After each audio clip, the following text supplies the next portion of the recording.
అంబేద్కర్ కోనసీమ జిల్లా కొత్తపేట నియోజకవర్గంలో జరిగిన సూపర్ జీఎస్టీ సూపర్ సేవింగ్స్ కార్యక్రమంలో ఎమ్మెల్యే బండారు సత్యానందరావు పాల్గొన్నారు. జీఎస్టీ తగ్గింపు వల్ల నిత్యావసర వస్తువుల ధరలు తగ్గడం, ప్రజలకు ఊరట కలుగుతోంది, రైతులకు వ్యవసాయ పరికరాల ధరలు తగ్గి లబ్ధి చేకూరుతుందని బండారు చెప్పారు.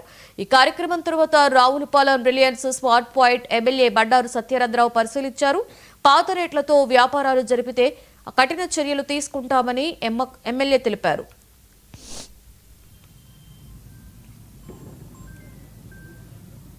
ఎవరికి మేలు కలుగుతుంది అంటే రాష్ట్ర ప్రభుత్వానికి ఆదాయం దీనివల్ల తగ్గిపోయినా పేద వర్గాలకి మధ్యతరగతి ప్రజానికిగా ప్రయోజనం కలుగుతుందనే ఆనందంతో చంద్రబాబు నాయుడు గారు ఈనాడు ఎన్డీఏ కూటమి ప్రభుత్వం ఉంది. ఆ యొక్క బెనిఫిట్ ప్రజలకు చేరుతుంది.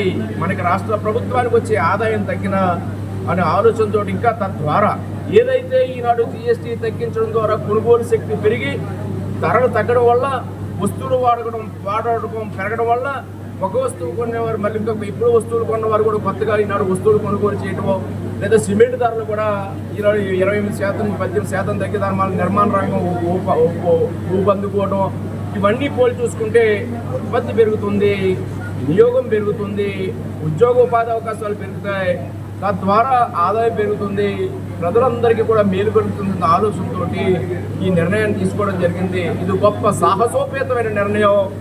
ఏ ప్రభుత్వాలు కూడా తమకు వచ్చే ఆదాయాన్ని తగ్గించుకునే ఆలోచన చేయవు. కానీ ట్యాక్సులు తగ్గినా పర్లేదు, పేద వర్గాలకు మేలు కలిగిన ఆలోచనతో ఎన్డీఏ కూటమి ప్రభుత్వం ఈ నిర్ణయం తీసుకుంది. దీన్ని స్వాగతిస్తూ దీనిని ప్రజలకు చేరవేయడం కోసం ఈనాడు ఈ రావులపాలెంలో ఈ కార్యక్రమం చేస్తున్న రిలయన్స్ స్మార్ట్లో ఈనాడు ఇక్కడ వినియోగదారులను ప్రజలు కలుసుకుంటే వారు కూడా సంతోషాన్ని సంతృప్తిని వ్యక్తం చేస్తూ ఉన్నారు. ఎవరికి మేలు కలుగుతుంది అంటే రాష్ట్ర ప్రభుత్వానికి ఆదాయం దీనివల్ల తగ్గిపోయినా పేద వర్గాలకి